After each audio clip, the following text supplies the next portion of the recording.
देखिए, जिस तरह मजदूरों को छला और ठगा जा रहा है, मजदूरों से पैसा वसूली की जा रही है, बसों में ट्रेनों में पैसा लिया जा रहा है, ये अपने आप में एक बड़ा चिंता का विषय है। जहाँ एक तरफ आपदा से पूरा देश ग्रसित है, इस महामारी को झेल रहा है, वैसे में मजदूरों के साथ कहीं ना कहीं ये बड़ा अन्याय हो रहा है।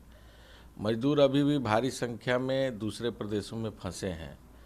राजस्थान से तो खबर ये आ रही है कि काफ़ी बड़े तादाद में मजदूर भरतपुर आकर फंसे हुए हैं।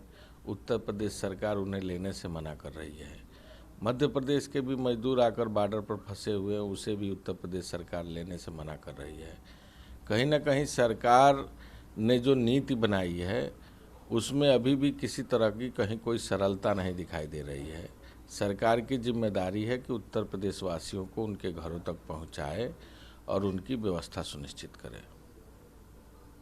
जहाँ बहुत सारा फंड प्रधानमंत्री कोष सहायता साथ ये सब जमा किया जा रहा है, वहीं जैसे अखिलेश यादव ने भी ट्वीट किया और आपका भी कहना है कि पैसा लिया जा रहा है, तो ये जो जमा किया गया वैसा ये क्या होगा, इसके क्या कहना है? देखिए, आदरणीय श्रीमती प्रियंका गांधी जी ने पीएम केयर फंड्स की वास्तविक सच्चाई को कल ट्वीट करके बताया। जिस तरह भदोई के डीएम 100 रुपये जमा करने की बात कर रहे थे, और स्पष्ट उन्होंने एक आदेश जारी किया था।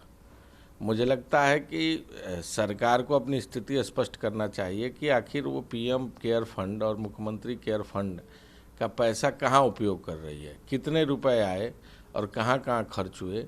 ये सरकार की जिम्मेदारी है। और आप जबरन किसी के ऊपर या थोप कर किसी से पैसा नहीं ले सकते। सहयोग तो सहयोग होता है। सहयोग जो मन में लोग चाहेंगे वही देंगे, जो नहीं चाहते हैं, जिनके पास कुछ नहीं, वो कहाँ से देंगे। ये ज़बरदस्ती कहीं ना कहीं उत्तर प्रदेश और देश के लोगों के लिए एक बड़ा विषय और चिंता का विषय बना हुआ है।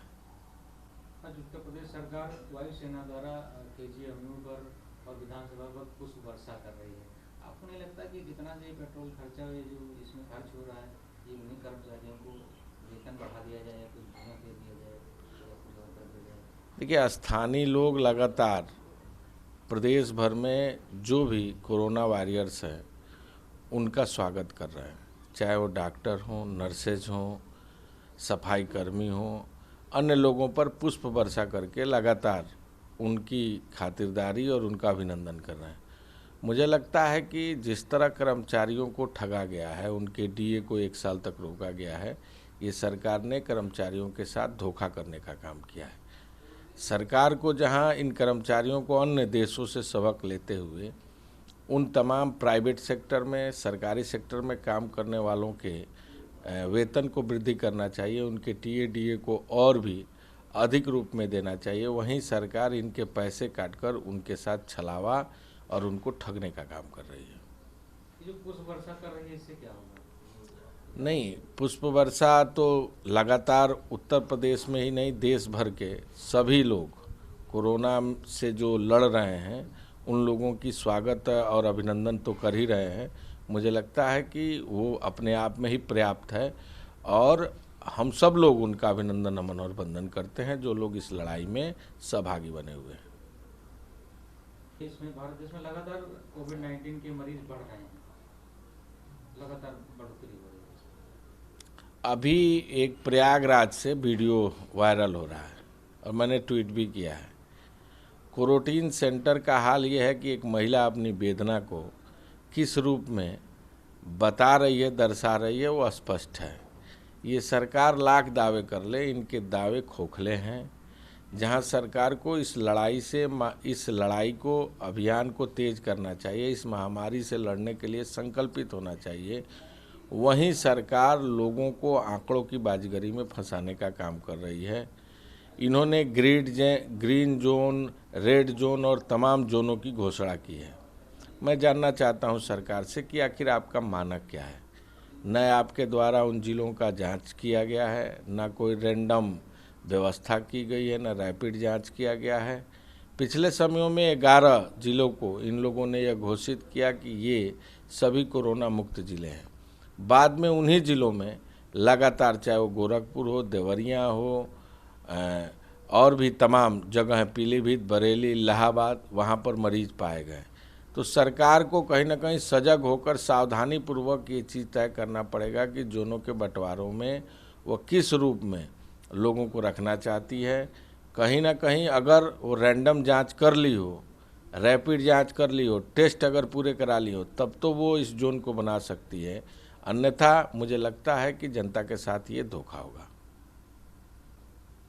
जहाँ एक तरफ छूट दे रही है सरकार, वहीं किसान चाहे वो खीरे की खेती वाले हों, चाहे सब्जी की खेती वाले हों, चाहे पान वाले हों, चाहे पुष्प वाले हों, उनकी पूरी फसलें बर्बाद हो गई, खपत नहीं है। और अगर सब्जी वालों की है भी तो दाम नहीं मिल रहे हैं, ना कीटनाशक मिल रहा है, इसलिए किसान बहुत परेशान हो चुके हैं। देखिए, किसानों के साथ लगातार ये सरकार छलावा और धोखा करने का काम कर रही है। न ओलावृष्टि का पैसा मिला, न उनके लिए कोई पैकेज की घोषणा हुई, साथ में बैंकों के ऋण की वसूली जारी हैं।